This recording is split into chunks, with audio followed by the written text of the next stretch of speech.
inspected the world, but it flew away from her reach, so she ran away in her sleep and dreamed of paradise. The evolution of the London Underground.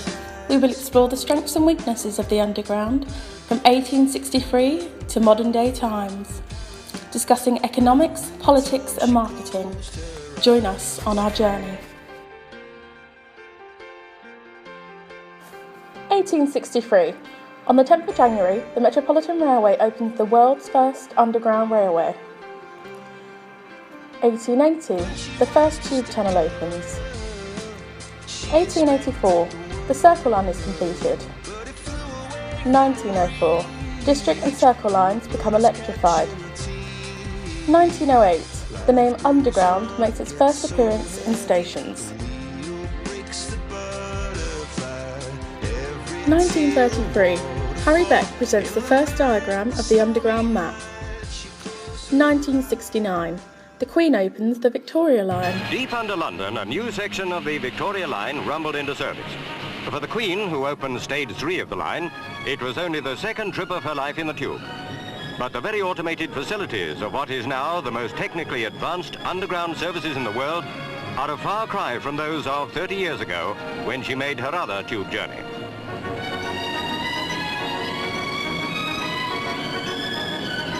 Her Majesty inspected the automatic controls of one of the line's 34 silver trains, then pressed the buttons which set the loco in motion. That's all the driver has to do. Computers do the rest. 1970. The London Transport Executive takes over the Underground and the Greater London Area bus network. 1979. The Prince of Wales opens the Jubilee Line. On the one-stop historic ride to break open the 3-mile, £87 million line between Stanmore and Charing Cross. It was only after the journey that the Prince was allowed to play at the ticket machine. Though after all, as he explained to his audience, he was something of an exceptional visitor.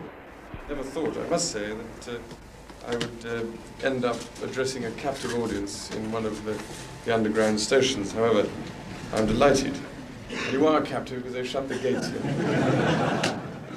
Then the final formality, and the Jubilee Line was officially opened. 1993. Work started on the extended Jubilee Line from Green Park to Stratford. 1994. The London Underground takes over the Waterloo and City Line. The story began with Charles Pearson, the first in a succession of underground visionaries. It was he who first proposed the notion of trains and drains in 1845, when the railway was a relatively new invention. The first steam passenger service only opened in 1830. Pearson, instrumental in the removal of the anti-Catholic inscription on the foot of the monument, was a progressive and a pioneer.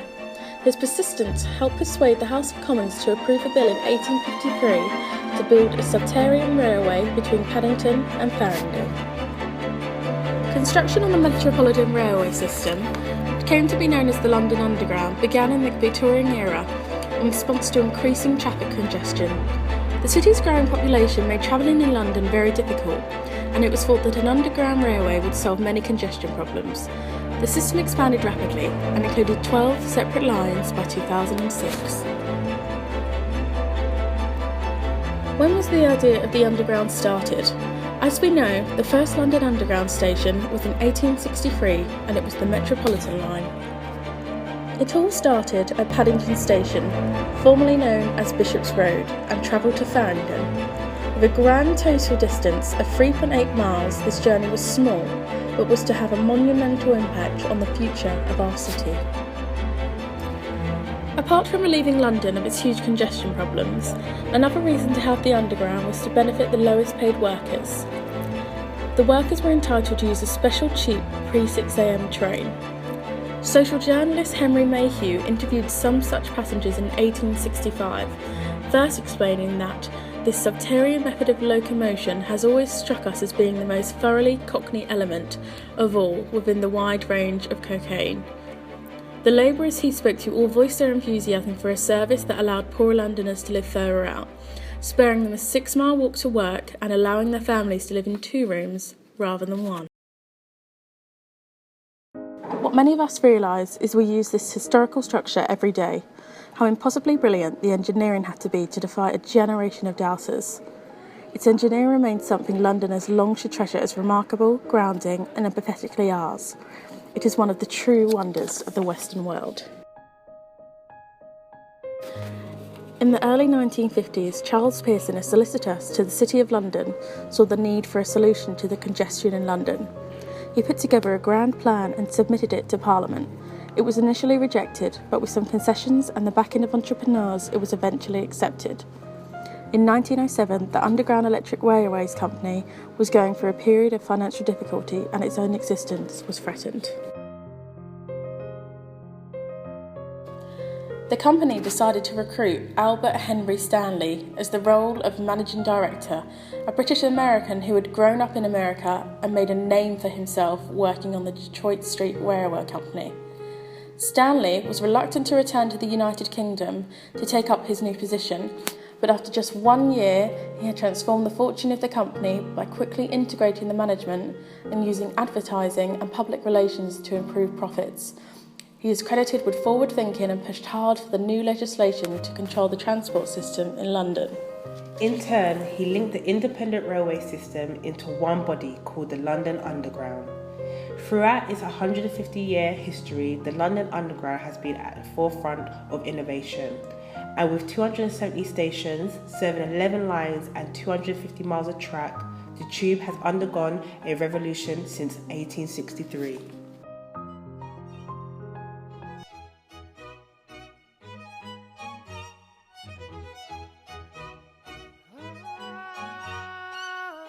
Whenever you say the word London, the word underground shortly follows. It is a symbol of London, its logo if you will.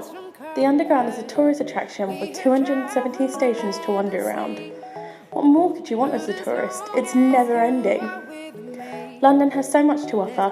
The O2, the London Eye, Houses of Parliament, Buckingham Palace, Hyde Park, and so much more. It's no wonder why thousands of people flock to the capital of England each year. Businesses have caught on to this and have seen it as a way to make money. To make an investment in London is to make an investment of themselves. Low-cost travel, with more travellers using contactless payment and London's very own Oyster card. Frequent services, there is a tube every 2 to 3 minutes in most stations. It makes it quick and easy to get to your destination without the wait. Quick payment with Oyster cards and contactless cards. You simply need to tap in when you go into the station and tap out when you arrive at your destination. This is a very quick transition and means you don't have to worry about going to the ticket office and waiting in line for a ticket. The London Underground serves 270 stations, which means that you will never have to travel far to get onto the tube. And the tube allows its passengers to travel in and out of central London. You can travel from as far out as Watford Junction to as close as Leicester Square, all on the train. Many things can change in 152 years, and tube stations are no consolation. The stations are used by millions of travellers each year, and with the sheer volume of pedestrians coming through each day, it means that getting in and out of the station must be easy. With more escalators, lifts and step-free access than ever before, this is definitely a positive. With such a big heritage behind it, what are the plans for the transport for London in the immediate future? In September 2015, 24-hour tubes will run on Friday and Saturday nights on 5 lines. This will bring in much more revenue because ordinarily the stations would not be open, meaning a profit cannot be made. Constant delays, overcrowded journeys and increasing fares sound familiar? There are many great things about the Underground, but these are not one of them. Along with pedestrian congestion, violence and abuse, and engineering disruption. There are many strengths that come with the Underground, but also many weaknesses. With staff strikes come delays and the increase in fares to keep the staff on the payroll. Overcrowded journeys lead to pedestrian congestion and potentially violence and abuse. All of these things can take its toll on the company as a whole and can lead to a bad reputation. The London Underground is a very small and confined space. If you are able to find a seat during rush hour or even a pole to hold on to rather than fall over, you feel as if you've won the lottery. Being in such close proximity with strangers is uncomfortable at any time, but it is also very unsanitary. Many illnesses are passed from person to person, and one of the most common is tube flu. just like the common cold, but it's London's very own form of cold. Transport for London is a huge company, so when staff strikes happen, it causes a huge snowball effect. One bus or train not running can cause a catastrophic change of events. Rail replacement buses, angry commuters and tourists, along with stranded passengers who don't know the system like us Londoners do. Having one tube station closed can cost thousands of pounds in just one day. London cannot cope with having an effective travel system. The London 7/7 bombings rattled the city. It was a shock to the heart of our country and took away the safety of the transport system. Many precautions have come into place since the attack. There are no toilets in the stations and there are clear bin liners so a bomb or unsaved object cannot be hidden. There is more CCTV than ever before, and the tannoids situate that any belongings left may be destroyed by security. Sadly, not everyone can be trusted and can take advantage of certain situations. There have been more sexual assaults on the tube stations in the last year than ever before, and Transport for London are trying their best to rectify the situation so it doesn't happen to another victim again. On another note, even though the Underground may seem to many the only way to get around in London, there are other modes of transport. The buses are very easy to navigate, and there are also Santander air bikes for those who want to get a bit of exercise and to sightsee at the same time, a favourite with tourists. With all of this said, can the London Underground keep up with the rate of the rising population? The tube stations and platforms aren't getting any hugely bigger anytime soon, and more people are coming into the stations each day. How are they going to keep up? Watch this space. From 1863 to 2015, the London Underground has transformed in terms of social and economic characteristics. The rapid growth in population in the United Kingdom has hugely contributed to the increased need for public transport in London. Minimum wage outside of London for over 21s is £6.35, but London is slightly different. Everything is more expensive, so there is a London living wage, which is £9.15. Having a higher wage than the national average is a great help to those living and working in London. The increased demand factors such as London's gross value added and household income has also influenced how the city's population travels. Personal income is an important feature in how an individual travels. Someone with a higher income may have a car and a driver to get them to work, and so on from that. But someone on minimum wage may take the bus because it is marginally cheaper than the Underground. We are a generation in which everything is given to us at the touch of a button. Technology is changing, and modern-day objects are becoming more accessible than ever before. Major improvements have been made to the Underground in the last 2 decades, and it has made it the easiest form of travelling for most of the city. We are a generation of Underground users. The 24-hour tubes on weekends in 2015 mean that Londoners and tourists alike will be able to explore the city without a time limit. This will bring in more revenue than ever before because if the shop is closed, no profit can be made. In 2003, an electronic card with a microchip was introduced that you could top up with funds to replace the paper travel cards. This is known as the Oyster card. It has proved extremely successful over the last 12 years. 2.2 million people use Oyster cards every day, and there are 6 million cards circulating the globe at any time. The Oyster card was introduced to reduce queuing times at the ticket offices and to help create a more fast-paced environment, just like on the streets of London itself. In 2014, Transport for London made life even easier for commuters and made using your contactless bank card an option to pay for your travel. You simply tap in onto the card reader as if you would your ordinary Oyster. This means if you forget your Oyster, you can still travel without having to pay extra for a ticket. As well as this, TfL are adding Wi-Fi into many stations and buses. This is welcome news for everyone. You can keep in contact with your clients and friends on the go without having to worry about getting out of the station to be able to get signal to contact them. This is definitely a positive. What we're saying is that we can move our staff out of their ticket offices, which are really becoming less and less relevant because of new technology, and liberate them to be more useful to the passengers, to the customers, help people, disabled people who are having difficulty with their tickets and so on.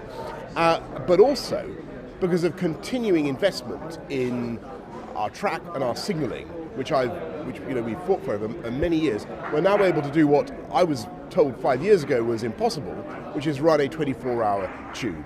So on Friday night, on Saturday night, round the clock, you will get tube trains running very frequently, particularly in central London, on these essential lines. I think that's vital for London, a global city in a globalised economy, where people need to be able to communicate, need to travel during at all hours of the day or night. And I think very good for people who want to enjoy the whole of the London economy. What I was always told was, Londoners were always told, was you can't do this because you need to close the tube in the small hours of the night to enable the upgrades, the maintenance to take place.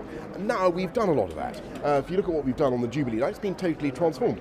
We're transforming the Northern Line, the Central Line, the Victoria Line's already got, you're going to have 36 trains an hour. We've put a huge amount of investment into this track, into this signalling, and actually into new trains as well. And that has enabled us to go ahead with a 24-hour system. With more trains running, with a more ambitious service, with trains running 24 hours a day, not just on these lines, but throughout the network, we think that you're going to see an expansion of London Underground. We've got 18,000 people already employed in LU. I continue to believe it will provide great careers for people for a long time to come. Dating back to the 18th and 19th century, funding for the London Underground was very different. Before the Underground was fully established, papers like The Times ran campaigns against it, simply stating that if the Underground was to complete and work, it would never pay off in the years to come and it would fail. The campaigns were against the Underground because of London's rat infestation and the concern that gas could leak through the mains into the station airways. However, after a few years, many companies and organisations began to promote the railway because they saw promise in it. Shortly after this, the government gave permission to build the Piccadilly, Northern and Bakerloo lines. However, financial struggles struck and an American, Charles Tyson Yerkes, stepped in to help. He brought access to the American money to develop the expensive tube railway at the turn of the century in 1900 and access to the American technology in which they were far more advanced in. In 1902, he was the chairman of the Underground Electric Railways Company of London Limited. He passed away in 1905 and was replaced by a fellow American. His name was Albert Henry Stanley. In order to try and make a profit, Stanley began a new marketing campaign. He came up with the idea of selling the experience of London rather than travelling into London just for commuting. He wanted to sell you a city, not a ticket. Fast forward to our modern times, the TfL is worth £10.9 million to date, with the main source of funding and income being fares standing at 40%, making a contribution to the cost of operating and improving our transport services. The decision of fares is taken on every year by the Mayor of London, Boris Johnson. The central and local government fund a grant, and this makes up to 25% of funding, being another main source besides the fares. The Department for Transport General Grant is part of the funding used covering up operation costs. Funding levels have been agreed for the period of up to 2015 to 2016. Business rates retention, which is funded from the proportion of local businesses' rates and paid to the TfL from the Greater London Authority. Transport for London borrow from a variety of sources using a mixture of mechanisms, including things like bonds, commercial paper, loans for specific projects from the European Investment Bank and the Public Works Loan Board. It makes up a further 13% of their financial income.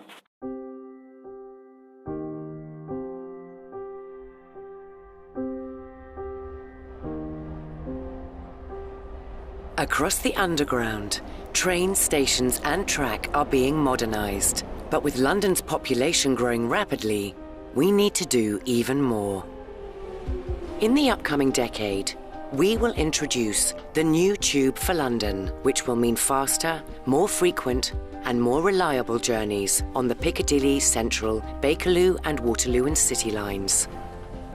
The new trains will provide real-time information, and for the first time on the deep-level tube, trains will be air-cooled, making journeys more comfortable for customers. The new Tube for London is designed to meet London's needs, making life better for customers and providing a service of which Londoners can be proud.